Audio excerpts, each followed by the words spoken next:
Hello, loves. It is Black History Month, and let us explore some Did You Know about some of our leaders and events that help shape our Black history. Our first leader is Mary McLeod Bethune. She was an educator, philanthropist, a stateswoman, a humanitarian, as well as a civil rights activist. From 1920 to 1925, she was the president of the Southeastern Federation of the Colored Women's Club.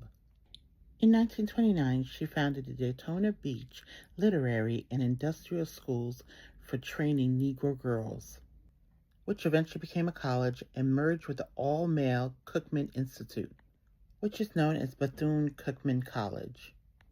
In 1935, she founded the National Council of Negro Women in New York City.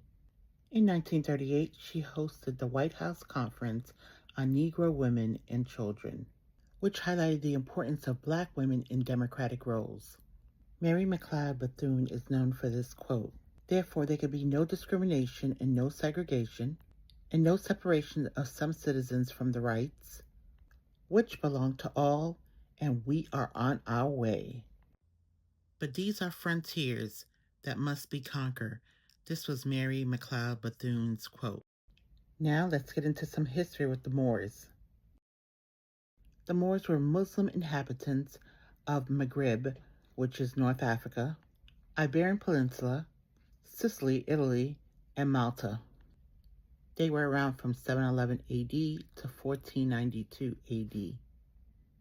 They occupied Mazarat on Sicily and developing a port in 827. The intellectual achievements of the Moors had a lasting effect in Spain. When Europe had 2 universities, the Moors had 17. They held extensive knowledge of irrigation and cultivation of crops.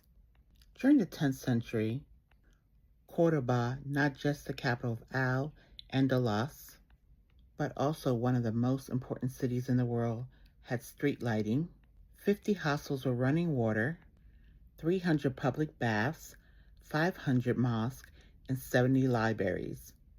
Now let's talk about Medgar Evers. He was an American civil rights activist from Mississippi. He worked to overturn segregation at the University of Mississippi and enacted social justice and voting rights. He was the secretary for the NAACP,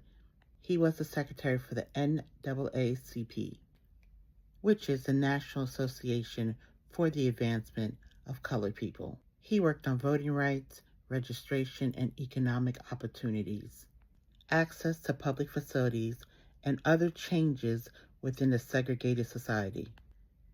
He was unalived by a KKK member, Brian De La Beckwith. His unaliving and resulting trial inspired civil rights protests, as well as numerous works of art, music, and film.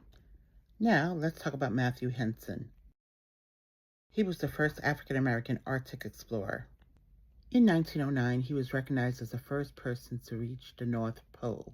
In 1912, he recorded his Arctic memoir, A Negro Explorer at the North Pole. In 1937, he became the first African-American accepted into the exclusive International Explorers Club due to his achievements. He made 6 voyages and spent a total of 18 years in expeditions. At the age of 70, he received an award from the U.S. Navy and a gold medal from Chicago Geographic Society. Let's talk about the Montgomery Bus Boycott.